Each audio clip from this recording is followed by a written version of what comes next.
Hello నమస్తే, నేను journalist Srinivas. ఈరోజు ఆంధ్రప్రభ పేపర్లో రైతు బంధుకు అడ్డంకులు ఎందుకు, ఎన్నికల వేళ ఎందుకు ఆశలు, మాటలు తప్ప చేతల్లో చూపని సీఎం, ఇచ్చిన హామీలపై కాంగ్రెస్ను నిలదీయండి. సిరిసిల్ల ఎన్నికల సభలో బీఆర్ఎస్ వర్కింగ్ ప్రెసిడెంట్ కేటీఆర్ చెప్పిండు. ఇది కేసీఆర్ ముమ్మాటికి తెలంగాణ జాతిపిత, రైతు బంధు ఇప్పుడు ఇవ్వండి, కావాలంటే ఈసీకి లేఖ రాస్తామని హరీష్ రావు చెప్పిండు. రైతు బంధుకు అడ్డంకులు ఎందుకు, ఎన్నికల వేళ ఎందుకు ఈ ఆశలు? మొన్న రేవంత్ రెడ్డి గారు నల్గొండ బహిరంగ సభలో మున్సిపల్ ఎన్నికల ప్రచారంలో చెప్పిండు, రైతు భరోసా మున్సిపల్ ఎన్నికలు అవ్వంగానే ఇస్తామని చెప్పి. ఇప్పుడు అనాల్సిన పరిస్థితికి వచ్చింది. డిసెంబర్లో ఇవ్వాల్సిన రైతు భరోసానో రైతు బంధునో ఆ రోజు నుంచి ఈ రోజు వరకు మాట్లాడిన ముఖ్యమంత్రి ఇప్పుడే ఎందుకు మాట్లాడుతుంటే మున్సిపాలిటీలో ఓట్లు ఉన్నాయి, ఓట్లు వేయించుకోవాలి కాబట్టి రైతు భరోసా ఇస్తామని హామీ ఇస్తాడు. అసలు ఈ అడ్డంకులు ఏంది, ఎన్నికల సమయంలో ఈ ఆశలు ఎందుకు అని చెప్పి కేటీఆర్ సూటిగా ప్రశ్నించండి. హరీష్ రావు అయితే ఇంకొక అడుగు ముందుకేసి, అసలు అప్పటిదాకా ఎందుకు, ఎన్నికలు అయిందాకా ఇప్పుడు ఇవ్వండి, మా పార్టీ నుంచి క్లారిటీ ఇస్తాం, ఈసీకి కావాలంటే లెటర్ రాస్తాం, మాకు అభ్యంతరమే లేదని చెప్పి.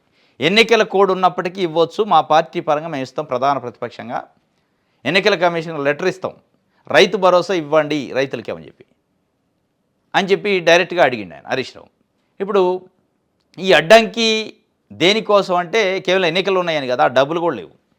నిజంగానే రేవంత్ రెడ్డి గారు రైతులపైన కన్సర్న్ ఉంటే, రైతులకు భరోసా ఇవ్వాలనే ఉద్దేశం ఉంటే డిసెంబర్లో ఇవ్వాలి, కనీసం జనవరిలో ఇవ్వాలి.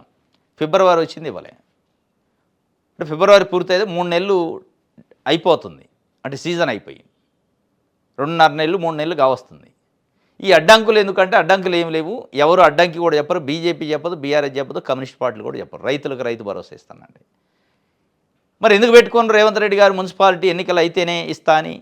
మున్సిపాలిటీ ఎన్నికల్లో చూస్తారు, ఓట్లు వేస్తారా లేదా. నేను రైతు భరోసా ఇస్తానన్నా కానీ ఓట్లు వేయలేదు అంటే ఇక ఎంపీటీసీ జెడ్పీటీసీ అప్పుడు ముందే వేస్తారు, ఎన్నికల ముందే ఇచ్చి ఇక నేను రైతు భరోసా ఇచ్చిన కాబట్టి నాకు ఓట్లు వేయండి అంటే, వాస్తవంగా రైతు భరోసాని లేదా రైతు బంధుని కాంగ్రెస్ పార్టీ క్లెయిమ్ చేసుకోవాలని ప్రయత్నం చేసినా రైతుల్లో క్లెయిమ్ అవ్వట్లే.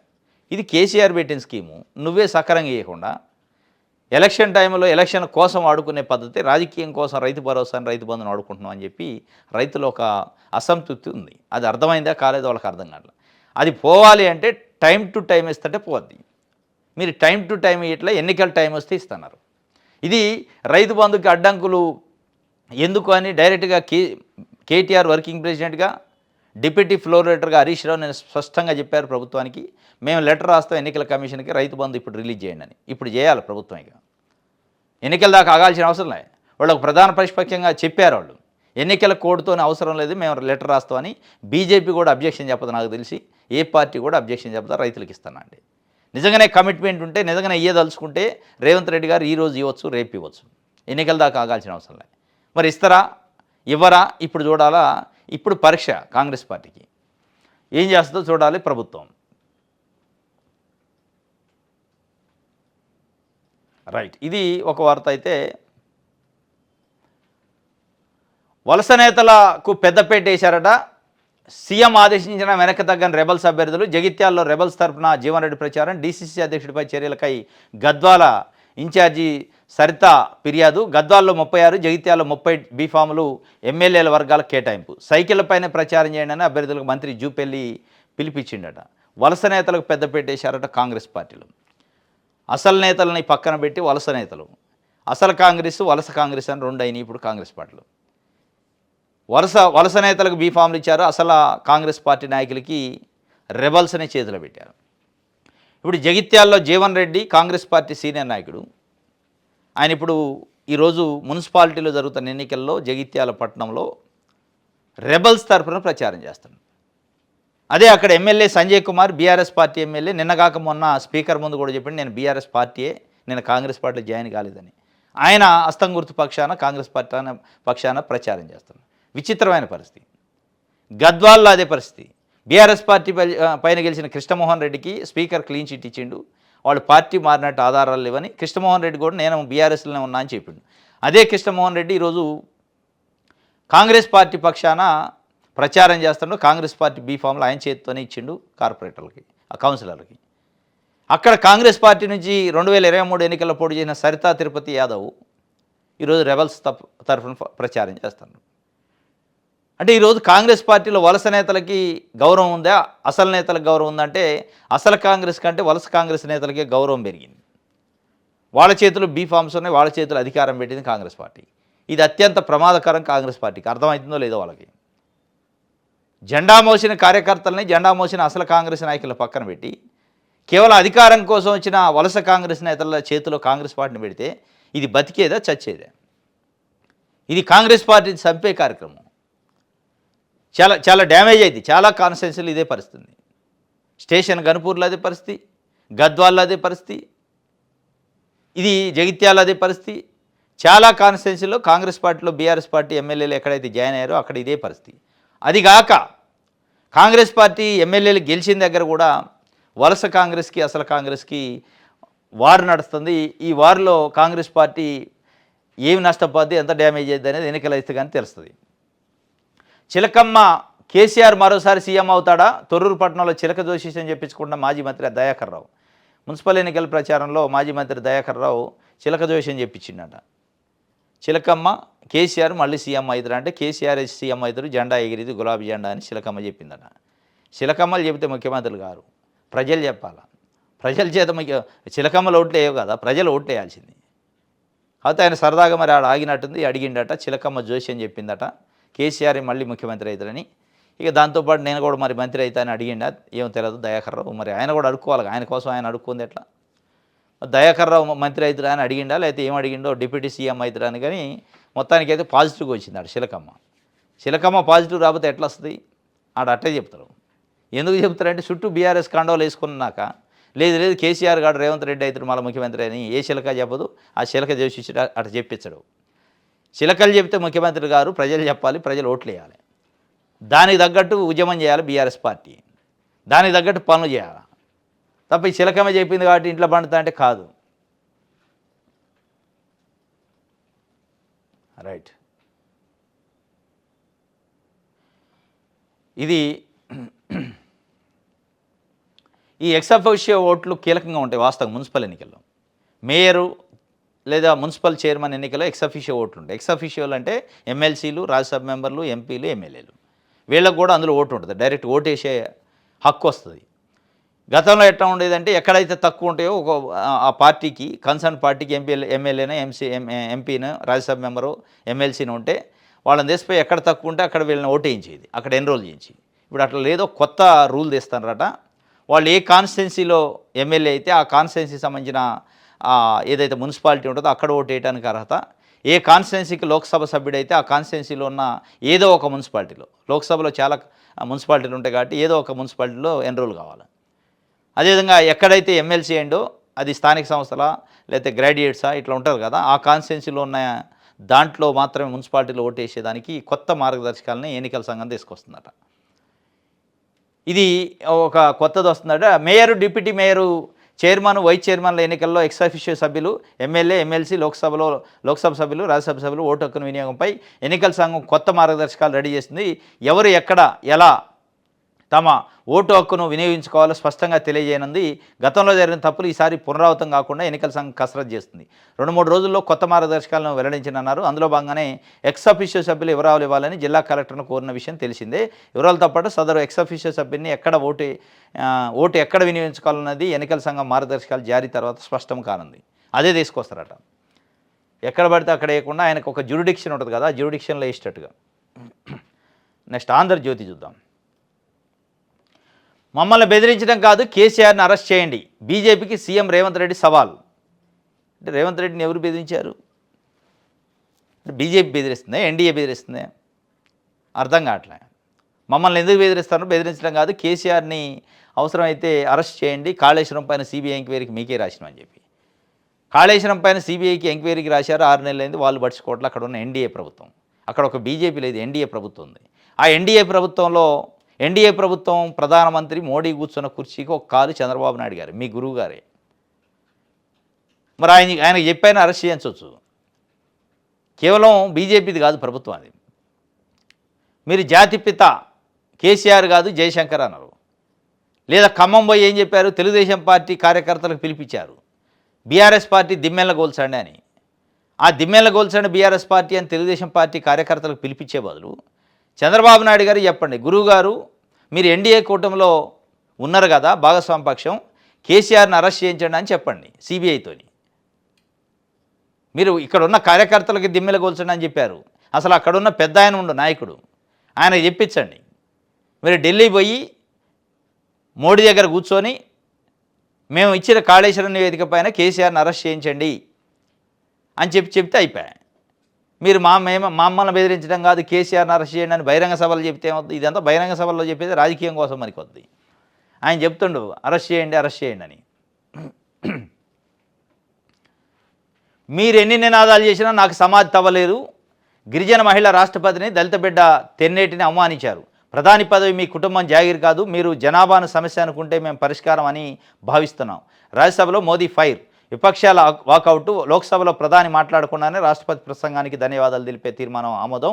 విపక్షాల తీవ్ర నిరసన, మోదీ భద్రతకు మహిళా ఎంపీల నుంచి ముప్పు ఉందన్న సమాచారంతోనే ప్రధాని సభకు రావద్దన్న స్పీకర్ ఓం బిర్లా. మా మహిళా ఎంపీలు ఏమైనా ఉగ్రవాదులని ప్రియాంక గాంధీ చెప్తుంది. అంటే మా లోక్సభ స్పీకర్ సంచలనమైన కామెంట్లు చేసింది నిన్న. ప్రధానమంత్రిని మీరు లోక్సభకు రావద్దని చెప్పిండు. నాకు తెలిసి దేశ చరిత్రలో మొట్టమొదటిసారి అనుకుంటా ఒక స్పీకరు ప్రధానమంత్రిని మీరు సభకు రావద్దు, ఇక్కడ ప్రమాదం ఉంది, ఇబ్బంది ఉంది, విపక్ష మహిళా ఎంపీలు మిమ్మల్ని చుట్టుముట్టే ప్రమాదం ఉంది, మీ పైన దాడి జరిగే ప్రమాదం ఉందని చెప్పారట.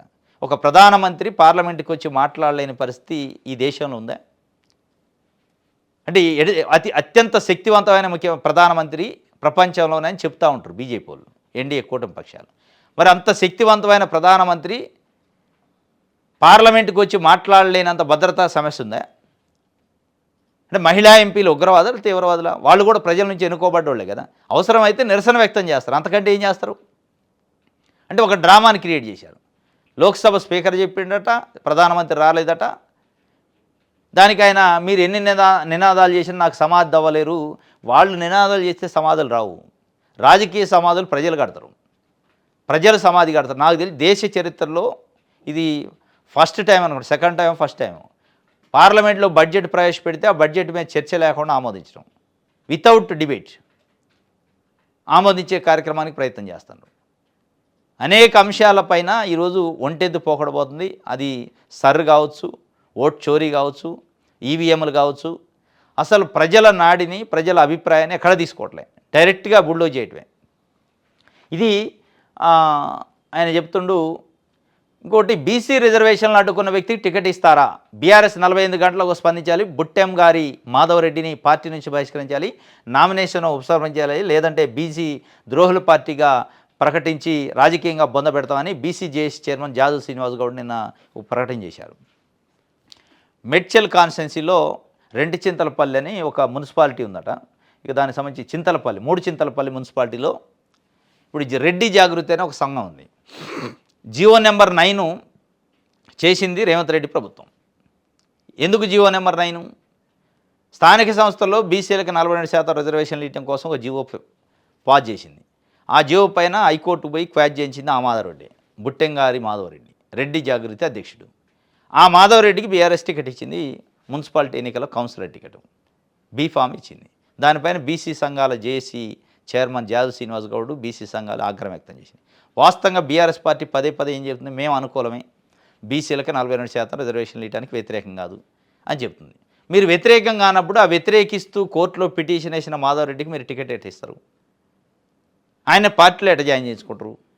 అంటే దాని వెనక బీఆర్ఎస్ ఉందా? కోర్టుకు పోవటం వెనక వాళ్ళ కోర్టుకు వెళ్ళినా వెళ్ళకపోయినా జీవో చెల్లిద్దా లేదా సెకండరీ. కోర్టుకు వెళ్ళి డైరెక్ట్గా పిటిషన్ వేసి ఆ పిటిషన్ మేరకే జీవో నెంబర్ 9 రద్దయింది. జీవో నెంబర్ 9 రద్దయినందుకే 42 రిజర్వేషన్ వచ్చింది పోయింది బీసీలకి అని స్పష్టంగా కనపడుతుంది. అంటే ఇప్పుడు ఆ కౌన్సిలరు స్థానం మాధవరెడ్డి తప్ప ఇక వేరే వాళ్ళు పోటీ చేస్తే గెలవరా? ఆ కౌన్సిలర్ పదవి అయితేనే బీఆర్ఎస్ పార్టీ నిలబడితే కనీసం లాజిక్ సెన్స్ ఉండాలి కదా బీఆర్ఎస్ పార్టీకి. బీసీల నోటికాడి ముద్దన గుంజినోడికి నువ్వు టికెట్ ఇస్తే మళ్ళీ బీసీలకు రిజర్వేషన్లకు మేము వ్యతిరేకం కాదంటే మరి దీని వెనక జాగృతి రెడ్డి జాగృతి కాదు, అది బీఆర్ఎస్ జాగృతి. ఇది స్పష్టంగా అర్థమవుతుంది. బీఆర్ఎస్ ఆ మాధవరెడ్డి వెనకుండి చేయించింది అనేది స్పష్టంగా ఒక ముద్ర పట్టడానికి తప్ప దీంట్లో ఏం లేదు. ఇప్పటికైనా వాళ్ళు ఇచ్చిన పిలుపు మేరకు ఆ బీఫామ్ వెనక్కి తీసుకొని ఆయన పార్టీని సస్పెండ్ చేయకపోతే ఇది వాస్తవానికి ఆ జీవో నెంబర్ 9 కొట్టేపించింది బీఆర్ఎస్ అని నమ్మాల్సి వస్తుంది. మోదీని సభకు నేనే రావద్దన్నా, అనూహ్య ఘటన జరగవచ్చని సమాచారంతోనే ఆపాను. స్పీకర్ ఓం బిర్లా. స్పీకర్ చెప్పిందంతా కట్టుకథ. ప్రియాంక గాంధీ ప్రధాని స్పీకర్ వెనక దాక్కుంటున్నానని ఫైరు. ప్రతిపక్ష ఎంపీలు ఆయన చైర్ను చుట్టుముట్టి గందరగోళం సృష్టించారు. నా ఆఫీసులోనూ దురుసుగా ప్రవర్తించారు. ఇది పార్లమెంట్ చరిత్రలోనే మాయన మచ్చ అని స్పీకర్ కామెంట్లు. స్పీకర్ ఆ కామెంట్ చేస్తే ప్రియాంక గాంధీ ప్రతిపక్ష మహిళా ఎంపీలు ఉగ్రవాదుల తీవ్రవాదుల వాళ్ళని చూసి మోడీ భయపడి సభకు రాకపోవడం అయింది. వాస్తవం ఇది విచిత్రం అనిపిస్తుంది. అత్యంత శక్తివంతమైన ప్రధానమంత్రి పార్లమెంటుకు రావడానికి మహిళా ఎంపీలు ఉన్నారని రాకపోవడం, మహిళా ఎంపీలకు భయపడి రాలేదని చెప్పి లోక్సభలో స్పీకర్ చెప్పడం చాలా దారుణంగా ఉంది. రైట్. నెలకో ఉద్యోగం కాదు, నెలకో స్కామ్ జరుగుతుంది. సీఎం జాబ్ క్యాలెండర్ బదులు స్కామ్ క్యాలెండర్ అమలు చేస్తున్నాడని హరీష్ రావు నిన్న చెప్తున్నాడు. వాస్తవంగా చూస్తే స్కాములు బయటకు వస్తాయి కానీ ఉద్యోగ క్యాలెండర్ బయటికి రావట్లే. గ్రూప్ 1 పారదర్శకమే అని చెప్పి సుప్రీంకోర్టు సీజే ధర్మాసనం స్పష్టీకరణ చేసింది. గ్రూప్ 1 ఉద్యోగాలపైన ఎంపికైన అభ్యర్థులకు భారీ ఊరట వచ్చింది. అలాంటి గ్రూప్ 1 పైన సింగిల్ జడ్జి స్టే ఇచ్చింది. వాస్తవంగా రిజల్ట్ పైన మళ్ళీ రీ ఎగ్జామ్ కూడా పెట్టమంది. ఎగ్జామ్ క్యాన్సిల్ చేసి దానిపైన డివిజన్ బెంచ్కి పోతే డివిజన్ బెంచి ఆ స్టేని వెకేట్ చేసింది. వెకేట్ చేసిన మరుక్షణమే తెలంగాణ టీజీపీఎస్సీ ఏం చేసిందంటే వాళ్ళకి అపాయింట్మెంట్ ఆర్డర్లు ఇచ్చేసింది. ఇప్పుడు ట్రైనింగ్లో ఉన్నారు అందరూ. ఆ సందర్భంలో వాళ్ళకు ఒక తీపి కబురు నిన్న హైకోర్టు ఫైనల్ జడ్జిమెంట్ ఇచ్చింది. గ్రూప్ 1ని అనుమానాలతో రద్దు చేయలేము. అనుమానాలు ఆధారాలు లేని దాంతో మేము రద్దు చేస్తామంటే కుదరదు.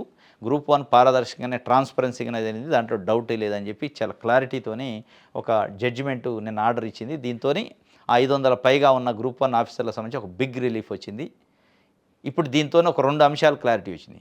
ఒకటే ఆ గ్రూప్ 1కి సంబంధించి క్లారిటీ వచ్చింది. 562 మంది అనుకుంటా, వాళ్ళందరికీ ఒక క్లారిటీ గుడ్ న్యూస్ వచ్చింది. దాంతోపాటు కొత్త నోటిఫికేషన్కి కొత్తగా మళ్ళీ గ్రూప్ 1 నోటిఫికేషన్ వేయాలంటే క్లారిటీ వచ్చేసింది, మార్గం దొరికింది అన్నట్టు. ఇప్పుడు మళ్ళీ తెలంగాణ ప్రభుత్వం కొత్త గ్రూప్ 1కి ఏర్పాటు చేసుకోవడానికి ఒక అవకాశం ఏర్పడింది.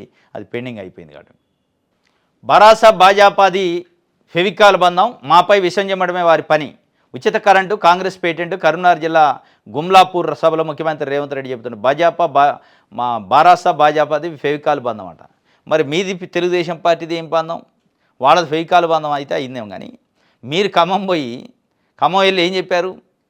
తెలుగుదేశం పార్టీ కార్యకర్తలారా అని కాంగ్రెస్ పార్టీ బహిరంగ సభలో చెప్తుంటారు.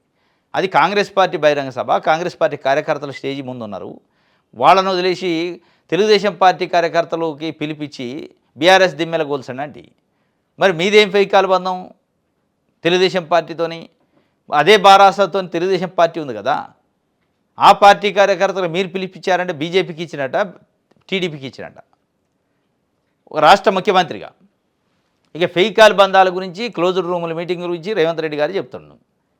మీరే చెప్తారు. చంద్రబాబు నాయుడు గారికి నాకు చాలా సాన్నిహిత్యం ఉంది, ఆయన నాకు గురువు, క్లోజ్డ్ రూమ్ మీటింగ్లో నేను పలానా పని చేయించిన అని చెప్తారు.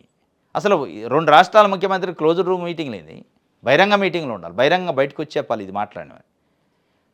ఇంకొక సందర్భంలో ఏం చెప్పారు? బీజేపీ నాకు ప్రాథమిక గురువు, స్కూల్ గురువు, ఆయన చంద్రబాబు నాయుడు గారు కాలేజీ గురువు అంటే 2 మీ గురువులేనా? మరి ఫెవికాల్ బంధం బీఆర్ఎస్తో ఎందుకు ఉంటుంది? మీరే స్పష్టంగా చెప్తుంటారు. ఏ రోజు కేసీఆర్ అటు చెప్పలే. చంద్రబాబు నాయుడు క్యాబినెట్లో ఆయన మంత్రిగా చేసిండు, తెలుగుదేశం పార్టీలో చాలా కాలం పాటు పనిచేసిండు. తెలుగుదేశం పార్టీలో రేవంత్ రెడ్డి కంటే కేసీఆరే ఎక్కువ రోజులు ఉండు. పార్టీ పెట్టినప్పటి నుంచి 1999 2000 సంవత్సరం వరకు తెలుగుదేశం పార్టీ అయింది, వేరే పార్టీలో లేడు. అయినప్పటికీ ఏ రోజు కూడా నాకు తెలుగుదేశం పార్టీ గురువు అని చెప్పలే, చంద్రబాబు నాయుడు గారు నాకు గురువు అని చెప్పలే. కానీ మీరు చెప్పారు. అంటే ఆ ఫెవికాల్ బంధాల గురించి మీరు చెప్పే మాటలకి, మీరు చెప్తున్న బంధాలకి సంబంధం లేకుండా పదే నాకు గురువు అని చెప్తుండ్రి. నా క్లోజ్డ్ రూమ్ మీటింగ్ చెప్పే అంత సాన్నిహిత్యం ఉందండి. బీజేపీ నాకు స్కూల్ గురువు అంటే ఇప్పుడు మళ్ళీ ఫెవికాల్ బంధం గురించి చెప్తుండ్రి. ఇది ఎట్లా నమ్మాలా? సీఎం సభలో ఫ్లెక్సీ వివాదం అట. కరీంనగర్లో కాంగ్రెస్లో ముదిరిన వర్గపోరు. డీసీసీ అధ్యక్షుడు మేడిపల్లి సత్యం ఫోటో లేకుండా స్వాగత ఫ్లెక్సీలట. ఎక్కడ లొల్లి అక్కడే ఉంది.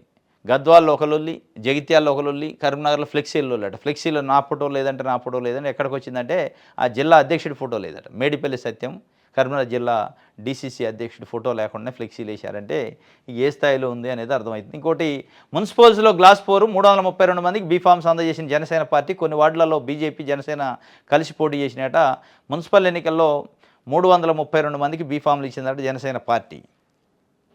మరి వాడు బీజేపీతో పొత్తు అని అంటున్నారు. ఆ బీజేపీకి జనసేన కూర్చొని ఎక్కడ ప్రెస్ కాన్ఫరెన్స్ మీటింగ్ పెట్టినట్లేదు. మరి వాళ్ళు ఎక్కడ అండర్స్టాండింగ్ అయ్యారు తెలియదు. 332 తరఫున వాళ్ళ తరఫున ప్రచారం చేయడానికి జనసేన అధ్యక్షుడు వస్తారట 7, 8, 9 తారీఖులు అనుకుంటా. ఇప్పటికే పిసిసి అధ్యక్షుడు మహేష్ కుమార్ గౌడ్ మాట్లాడిండు, పవన్ కళ్యాణ్కి తెలంగాణలో ఏం పని అని. ఆయన వస్తుండు. రెండోనే ఆయన రావడం వల్ల నష్టం ఉంటుంది, లాభం ఉంటుంది. ఎవడు నష్టపోతాడంటే బీజేపీ నష్టపోయే అవకాశం ఉంది. ఇది ఆంధ్ర పార్టీ అంటారు. ఆయన ఏం మాట్లాడతారో తెలియదు. కోనసీమ పోయి ఏం చెప్పిండు, తెలంగాణ వాళ్ళ జిస్తి తగిలి కొబ్బరి చెట్లు ఎండిపోయినాయి అని. మరి దానికి సమానం చెప్పాలి ఇక్కడికి వచ్చి.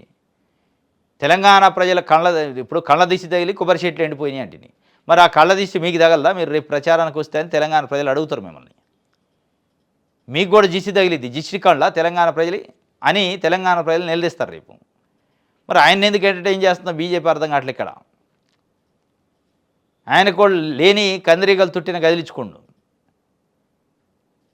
ఇక్కడ జనసేన పార్టీ 332 మందికి బీఫామ్లు ఇచ్చిందట. అవి కంటెస్ట్ చేశారట. వాళ్ళు పోటీ మరి ఎవరికి ఓట్లకు గండి పడిద్ది, ఎవరికి నష్టం అవుతుందో కానీ మొత్తానికి ఏదో దెబ్బేసేటట్టే ఉంది. గెలిస్తే తిరుపతి దర్శనం చేపిస్తానంటారా కామారెడ్డిలో జనసేన పార్టీ అభ్యర్థి హామీ ఇచ్చిండట. నేను గెలిస్తే కార్పొరేటర్గా, కౌన్సిలర్గా తిరుపతి వెంకటేశ్వర స్వామి దర్శనం చేపిస్తా, మా పార్టీ అక్కడ అధికారంలో డిప్యూటీ సీఎం ఉండు కాబట్టి ఆయనతో చేపిస్తారట. ఈ కొత్త హామీ. గెలిస్తే రోడ్లు వేస్తా, గెలిస్తే డ్రైనేజ్ వేస్తా, గెలిస్తే డ్రింకింగ్ వాటర్ ఇస్తా, గెలిస్తే లైబ్రరీ, స్కూలు, ఇంకోటో కడతానని అంగన్వాడీ సెంటర్ చెప్తూ ఉంటారు. ఈయన డైరెక్ట్గా తిరుపతి సెంటిమెంటల్ లింక్ చేసి ఓటర్లకి నేను గెలిస్తే మీకు దర్శనం ఉచితంగా చేపిస్తాను. ఎంతమంది చేపిస్తారు? ఇప్పుడు గెలిచేది ఏ ఓట్లు వేస్తే గెలిచినా అని తెలియదు కదా. ఆ కార్పొరేటర్ పరిధిలో, ఆ కౌన్సిలర్ పరిధిలో ఓటర్లు అందరిని తీసుకెళ్తారా? లేదా ఫలానోళ్ళే నాకు వేశారని ఎట్లా గుర్తు మీకు? ఎవరు ఓటేసింది తెలియదు. సరే గెలిచి బయటపడ్డారంటే అందులో ఉన్న ఓటర్లు అందరినీ తీసుకెళ్ళి చూపించాలి, దర్శనం చేయించాలి. ఆయనట మున్సిపల్ ఎన్నికల్లో గెలుపు కోసం అభ్యర్థులు ఓటర్లకు రకరకాల హామీలు ఇస్తున్నారు. కామారెడ్డి జిల్లా కేంద్రంలో 8వ వార్డులో పోటీ చేస్తున్న జనసేన పార్టీ అభ్యర్థి లక్ష్మీనరస గౌడ్ తనను గెలిపిస్తే సొంత డబ్బులతో తిరుపతి వెంకటేశ్వర స్వామి దర్శనం చేయిస్తానని తన వార్డులోని ప్రజలకు హామీ ఇచ్చారు. స్వతంత్ర అభ్యర్థి బ్యాటు గుర్తు రావడంతో తన అనుచరులతో కలిసి ప్లాస్టిక్ బ్యాటు పట్టుకొని ప్రచారం చేస్తున్నారు. స్వతంత్ర అభ్యర్థి బ్యాటు గుర్తా? జనసేన పార్టీ అంటాడుగా. జనసేన పార్టీ అంటే గ్లాసు గుర్తు, అంటే బీఫామ్ వేయలేదట్టింది. రైట్. మన తెలంగాణలో సీఎం ఒక జాతిని టార్గెట్ చేయడం సరికాదు, తెలంగాణ జాగృతి అధ్యక్షురాలు కవిత చెబుతున్నారు. రేవంత్ రెడ్డి అన్ని మర్యాదలను అతిక్రమించి మాట్లాడారని తెలంగాణ జాగృతి అధ్యక్షురాలు కల్వకుంట్ల కవిత మండిపడ్డారు. వెలమ జాతిని టార్గెట్ చేస్తూ నోటికి వచ్చినట్టు మాట్లాడటం తీవ్ర అభ్యంతరకరం అని చెప్తున్నారు. సీఎం రేవంత్ రెడ్డి ఒక జాతిని టార్గెట్ చేస్తే మీరు ఒక ఇంటిని టార్గెట్ చేశారు. మీ ఇంటినే మీరు టార్గెట్ చేశారు. కేటీఆర్ని, హరీష్ రావుని, కేసీఆర్ని, సంతోష్ రావుని. మీ టార్గెట్లు మీకున్నాయి, ఆయన టార్గెట్లు ఆయనకున్నాయి. వెలమ జాతిని టార్గెట్ చేసిండట, అది మంచిది కాదని చెప్తున్నారు. కేసీఆర్, కేటీఆర్, హరీష్ను బొక్కలో వేయించండి. వారి కేసుల్లో సిబిఐ విచారణ కోరితే కేంద్రం ఎందుకు చర్య తీసుకోలేదు? బీజేపీ, బీఆర్ఎస్ మధ్య వీణావాణి బంధం ఉంది. ప్రజాపాలన ప్రగతి బాట సభలో సీఎం రేవంత్ రెడ్డి కేసీఆర్ని కేటీఆర్ని, హరీష్ రావుని బొక్కలో వేయించాలట. ఇప్పుడు మీరు ఈ కార్ రేసింగ్ ఎంక్వైరీ చేస్తారు, ఫోన్ ట్యాపింగ్ కేసు విచారణ చేస్తుంటారు. ఇది మీకే పెగలదా? ఇక ఢిల్లీలో ఉన్న సిబిఐని అడుగుతుండే. వాళ్ళు ఏం చేస్తారు? వాళ్ళకి అవసరమైనప్పుడు బొక్కలో వేస్తుంటారు. దోషం అంటే తప్పు చేసినందుకు బొక్కలో వేయరు వాళ్ళు. వాళ్ళ రాజకీయ అవసరాల మేరకు వాళ్ళు వేస్తుంటారు. మీరు మీ రాజకీయ అవసరాల మేరకు విచారణ చేస్తుంటారు, నోటీసులు ఇస్తుంటారు. మున్సిపల్ ఎన్నికలు వచ్చినాయా, కథం ఫోన్ ట్యాపింగ్ కేసులు, విచారణ, నోటీసులు. గ్రామ పంచాయతీ ఎన్నికలు వచ్చినా ఒక నోటీసు, రేపు ఎంపీటీ, జెడ్పీటీసీ వస్తున్నా ఒక నోటీసు. ఈ నోటీసులు పిలవటం, పంపటం, మీ టైంపాస్ మీరు చేస్తున్నారు. బీజేపీ వాళ్ళు టైంపాస్ బీజేపీ వాళ్ళు చేస్తున్నారు. రైట్. ఇది ఒక వార్త. ఇది ఈరోజు న్యూస్ అనాలిసిస్. రేపు తాజా వార్తలతో తిరిగి కలుసుకుందాం. Thank you.